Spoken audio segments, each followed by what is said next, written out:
Hello students, welcome back to lecture number 4 of oxygen family. Today in this lecture we are going to discuss ozone first, that is the preparation of ozone, properties of ozone, and then we will be taking up allotropes of sulfur. If we are left with the time, we will be discussing all the allotropes of sulfur.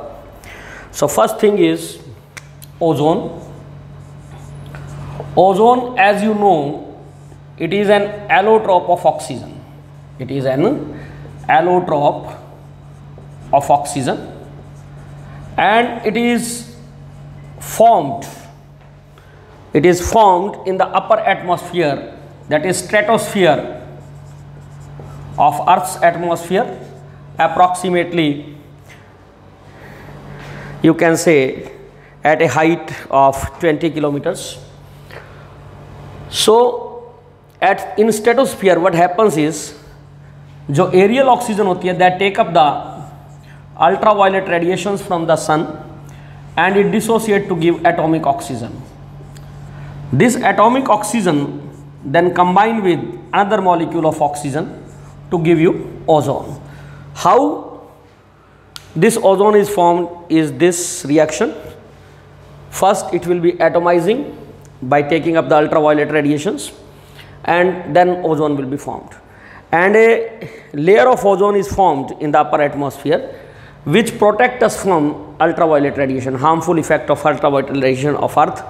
Why? Because they will be absorbing, this ozone will be absorbing the ultraviolet radiation also, and as a result small amount of the ozone, that is ultraviolet radiation, will be reaching the Earth atmosphere, thereby protecting us from the harmful effect of ultraviolet radiation. The formation of ozone is an endothermic process, so it is not much stable. Thermal decomposition की बहुत आसानी से हो जाती है.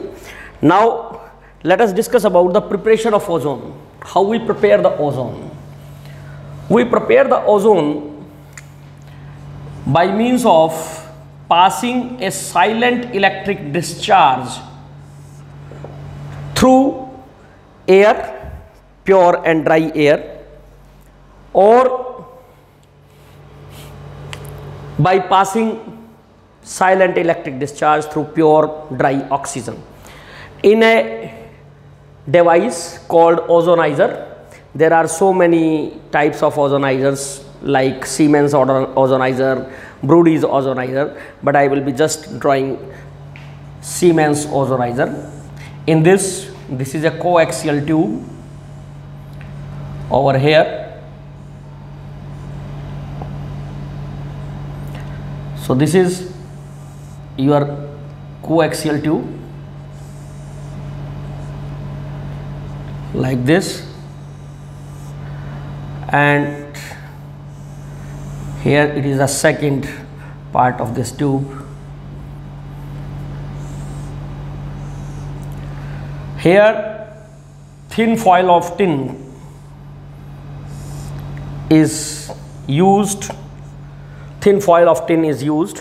and an silent electric discharge is passed between these tubings.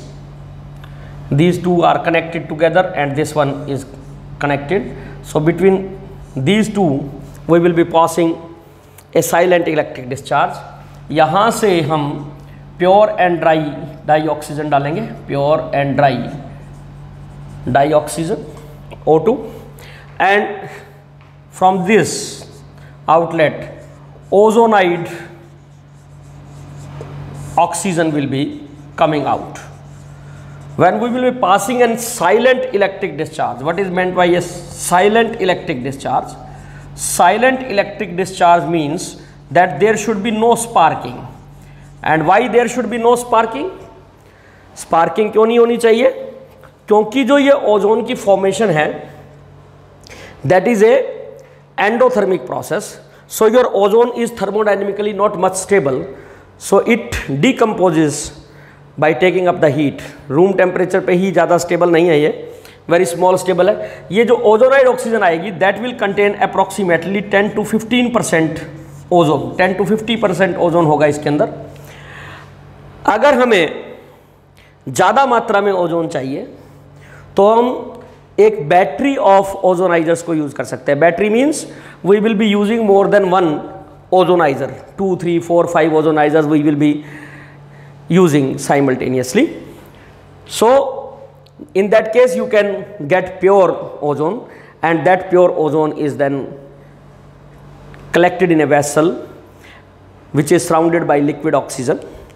That is the way to store the ozone. So this is the preparation of ozone. Now let us discuss properties of ozone. First we will be taking up physical properties of ozone. Physical properties of ozone.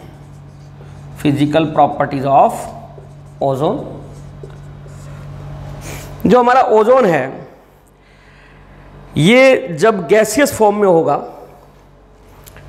In gaseous state, first property, in gaseous state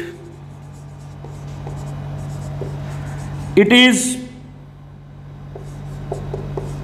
A pale blue gas, pale blue gas. Gaseous form में ये आपकी क्या है, pale blue gas है। When it is liquefied, जब ये liquid बन जाएगी, it will change to a dark blue liquid. In liquid state, in liquid state it is dark blue liquid, dark blue liquid, and in solid state, अगर हम solid state की बात करें, in solid state it is violet black। solid state के अंदर ये आपकी क्या होगी, it will be in the form of violet black। Second property of physical property of ozone is it is heavier than air and has vapor density 24। आपको पता है it is O3 molecule, so it will be having 16 into 3, 48 will be the molecular mass of this, so its vapor density will be 24। and when I discussed the dioxygen gas, I told you that the vapor density of dry air is 14.4, so it is a bit heavier than your air। it is a germicide in nature and is used for killing germs, purification, etc. It is not harmful in small quantity to human beings, but you can say in small quantity, in small quantities not harmful, but at 100 ppm, 100 ppm or more, it is poisonous। it is poisonous in nature, it is poisonous in nature। ये poisonous हो जाती है nature में 100 ppm से ऊपर। Fourth one is it has a characteristic smell, it has a characteristic smell। इसकी एक अपनी कैरेक्टरिस्टिक स्मेल है। आप ओजोन की स्मेल को महसूस कर सकते हैं, जहाँ पे हैवी मशीन्स चलते हो तो वहाँ पे एक पिक्यूलियर सी स्मेल आपको दिखाई देगी, वो है आपका ओजोन की स्मेल होती है। Fifth one, it is not much soluble, it is not much soluble in water, पानी में नहीं घुलती, but is soluble in turpentine oil, turpentine oil, cinnamon oil and carbon tetrachloride etcetera, इनमें घुल जाती है ये। वाटर में it is not much soluble, लेकिन टर्पेंटाइन ऑयल में, सिनेमॉन ऑयल में, कार्बन टेट्राक्लोराइड में it is soluble. Next physical property of ozone is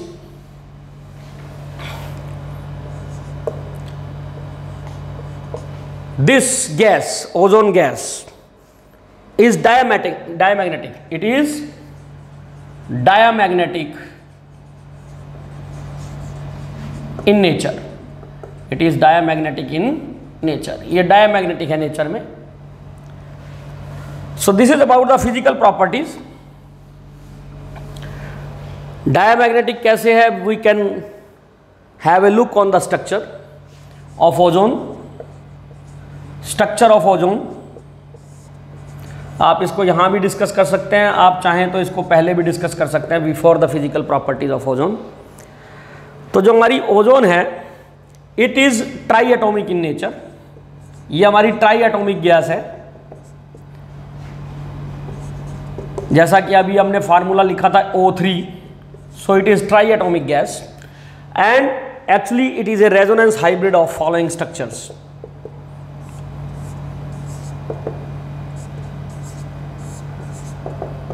It is having one of the structure as this, and the second resonating structure of this is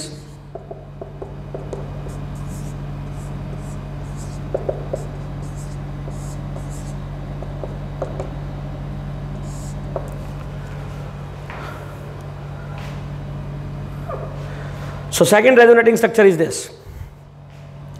So ozone is a resonance hybrid of these two structures, so we can write the resonance hybrid as this type of structure, and it is evident from the bond lengths of ozone. Its bond length is 127.8 picometer. What is the bond length? Bond length is 127.8 picometers, which is between the single bond length of oxygen and the double bond length of oxygen bond, and it is having an angle of 116. This angle is 116.9 degrees, या आप ये कह सकते हैं, ये exact अगर आप करें तो 116 degree 49 minutes. This is the exact angle of ozone. So this is about the structure of ozone. Now let us come to the chemical property. इससे आप देख सकते हैं कि ये डायमैग्नेटिक कैसे है, that all the electrons are paired up. ये 2 लोन पेयर इस पे है, 1 लोन पेयर इस पे है, 3 लोन पेयर इसमें है, और ये 3 आपके बॉन्ड पेयर्स हैं। So all electrons are paired up, so this is diamagnetic in nature. Now let us discuss about chemical properties of ozone. Chemical properties of ozone। अगर हम पहली केमिकल प्रॉपर्टी की बात करें, it is neutral to litmus. It is neutral to litmus. What does that mean? If I say that it is neutral to litmus, it means it is neither acidic nor basic. Second property is, मैंने पहले भी बोल दिया, दोबारा बोल रहा हूं, it is not thermodynamically stable. It is not thermodynamically stable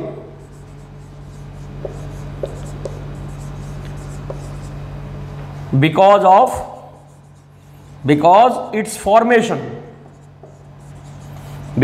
its formation is endothermic. जब आपकी ओजोन बनती है तो रिएक्शन जो है, ओवरऑल रिएक्शन जो है वो एंडोथर्मिक है, इसलिए स्टेबल नहीं है। So it undergo decomposition even at room temperature to some extent, but if it is heated to a temperature of 470 Kelvin in presence of certain catalyst, metallic catalyst, that is MnO2, Ag2O, CuO, etc., decomposes rapidly,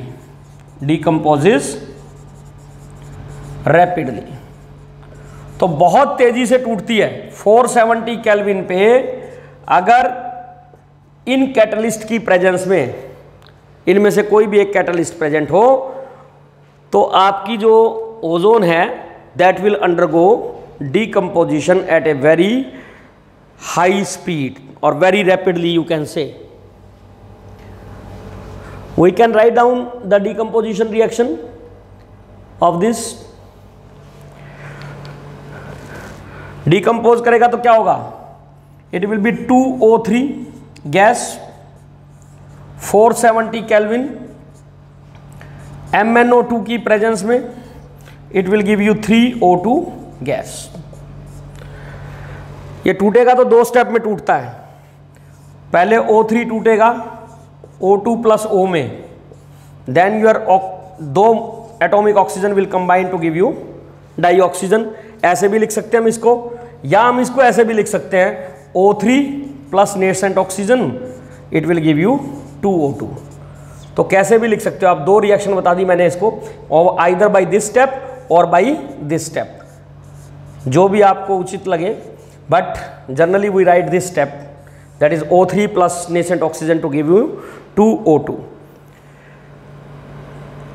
दूसरी जो property थी वो थी thermal properties. इसके बाद जो थी तीसरी प्रॉपर्टी जो है, जो बहुत इंपॉर्टेंट प्रॉपर्टी है इसकी, that is your oxidizing nature. Oxidizing nature, your ozone is a very powerful oxidizing agent. क्या है ये? Very powerful oxidizing agent.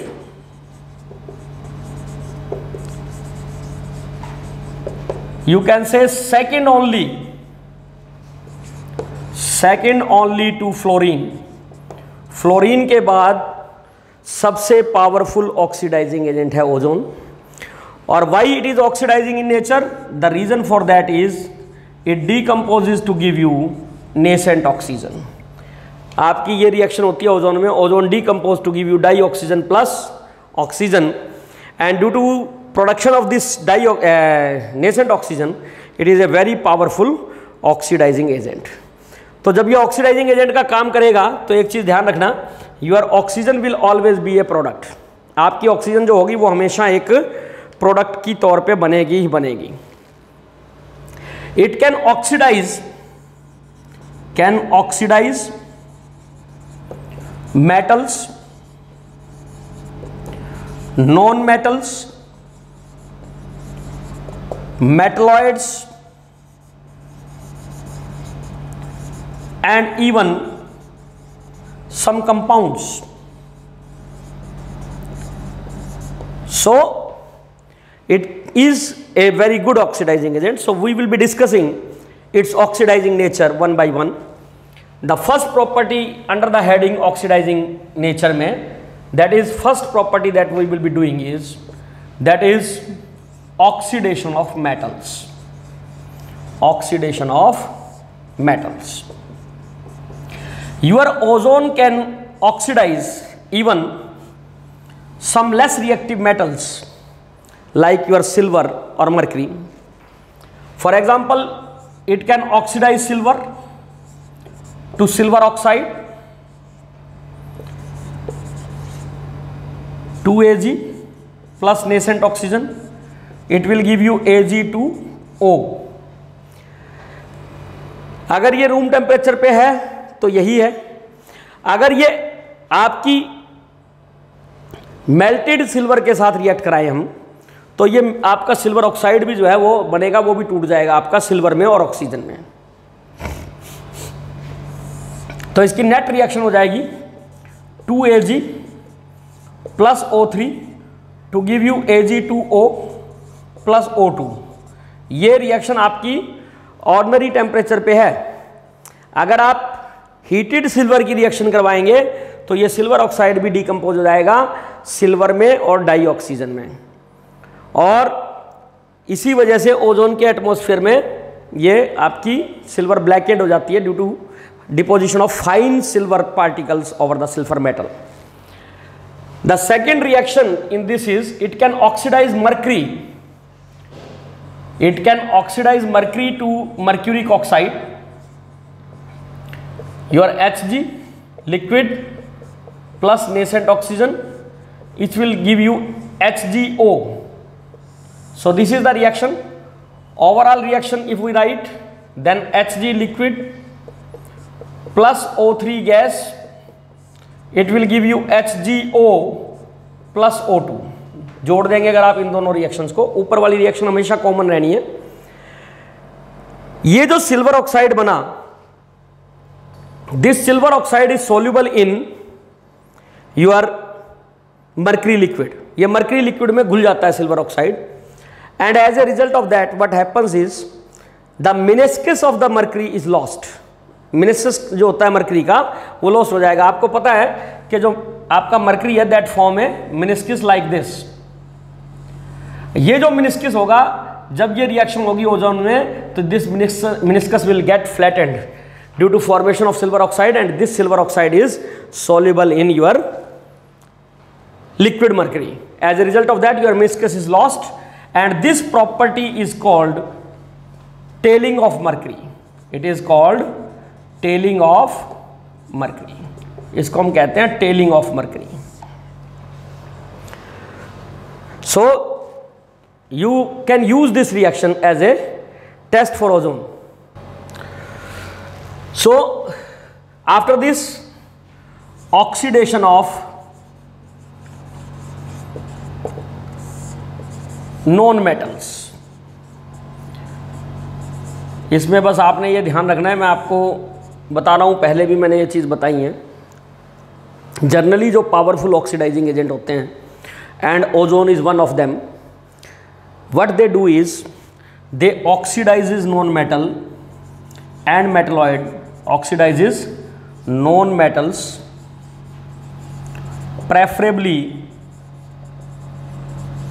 preferably to oxide in highest oxidation state. Highest oxidation state. आपका जो ozone होगा वो non metal को generally उसकी highest oxidation state में ऑक्सीडाइज करेगा। And now depending upon the nature of the oxide, whether it is soluble or not in water, you will get oxo acid of that non metal. कोई oxide non metal का soluble है या नहीं है, ये हम physical properties में या general properties, chemical properties of group में उनके ट्रेंड्स को हम डिस्कस करते हैं। जैसे ओजोन की अगर हम रिएक्शन करवाएं सल्फर के साथ, first reaction is common, sulphur will combine with 3 molecules of 3 atomic oxygen. It will give you SO3 gas. Now this SO3 gas is water soluble, so it will be giving you sulfuric acid H2SO4. अगर हम इन तीनों reactions को जोड़ दें by multiplying it with 3, ये टूट जाएगा, ये कट जाएगा, आपका SO3 से SO3 कट जाएगा। Your reaction will B S plus 3O3 plus H2O to give you H2SO4 plus 3O2.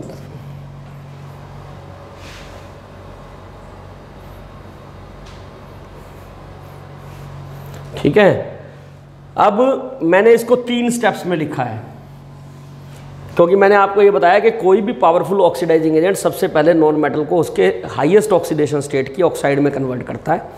उसके बाद अगर वो ऑक्साइड सोल्यूबल है वाटर में तो ऑक्सो एसिड बनेगा, नहीं तो नहीं बनेगा।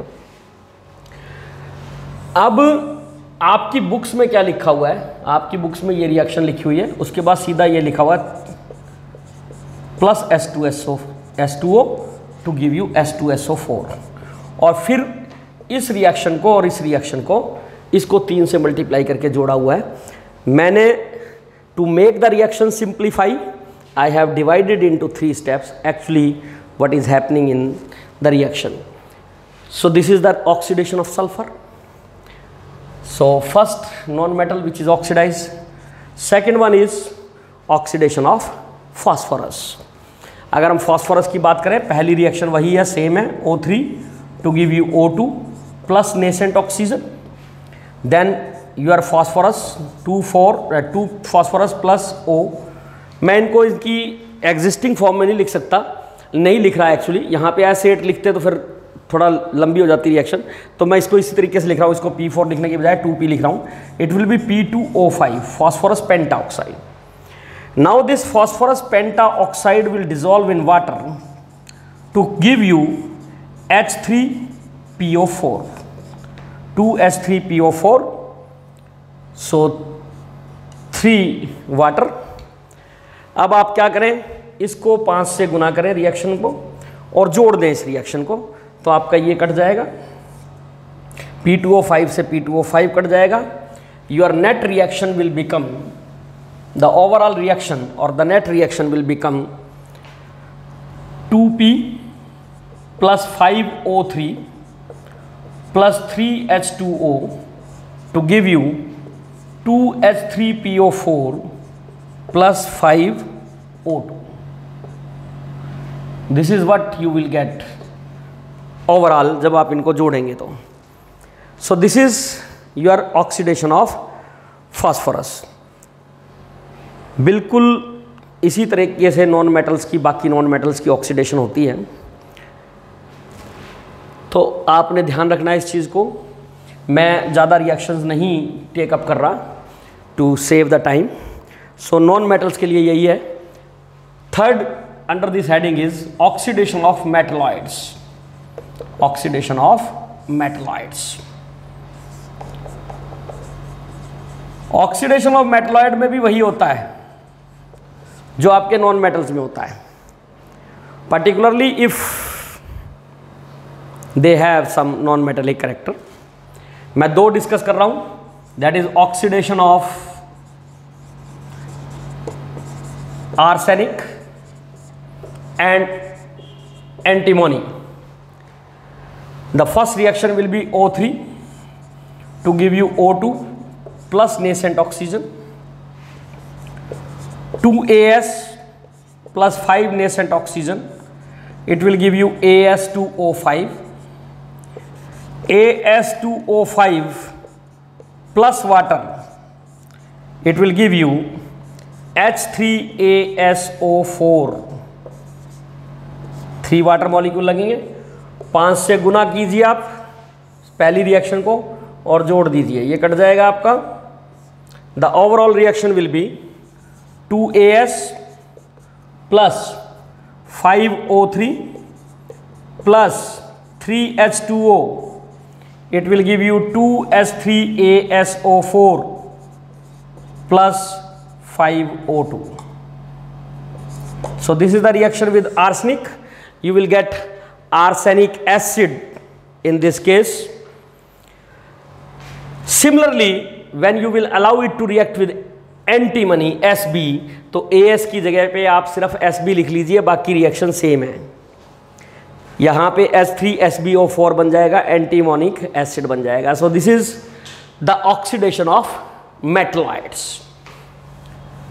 Now the next property of ozone is oxidation of compounds. Oxidation of compounds. Your ozone can also oxidize certain compounds into their oxidation product. First one is oxidation of sulfides. Oxidation of sulfides.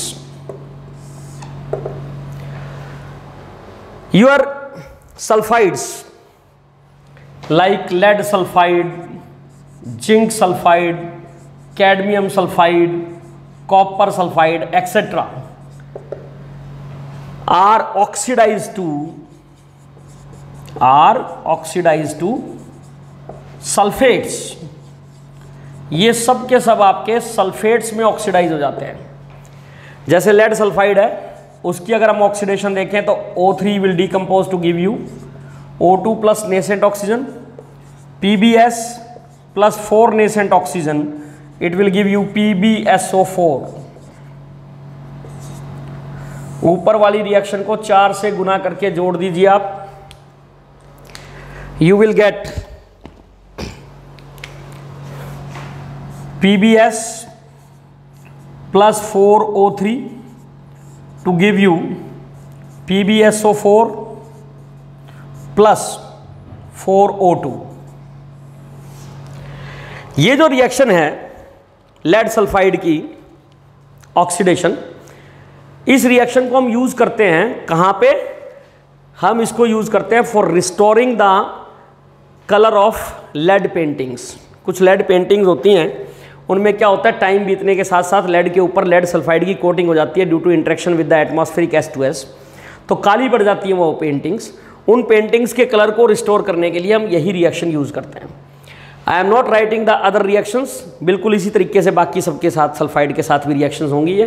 तो first one is oxidation of sulphides. The second reaction of oxidation of compound is iodide, potassium iodide to iodine. Second is potassium iodide to iodine. अगर हम reaction करवाएं moist iodine की, moist iodine means पानी होना चाहिए, Ki 2Ki plus H2O plus nascent oxygen, it will give you 2KOH plus I2।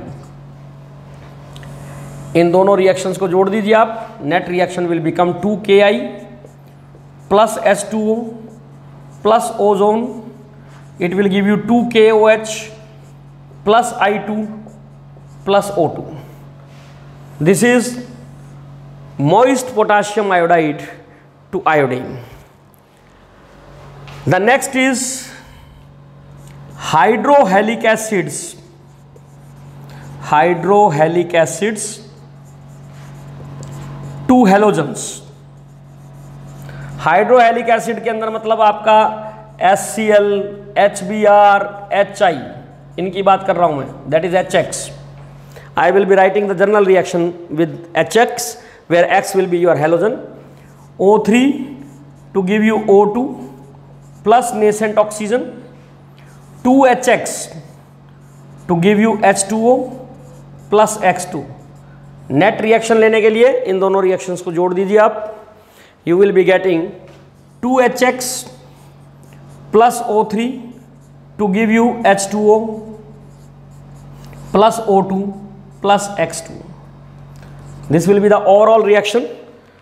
तो अगर आपने HCl का किया तो यहाँ क्लोरीन निकलेगी, HBr का किया तो ब्रोमीन निकलेगी, आयोडीन का किया तो HI का किया तो आयोडीन निकलेगी।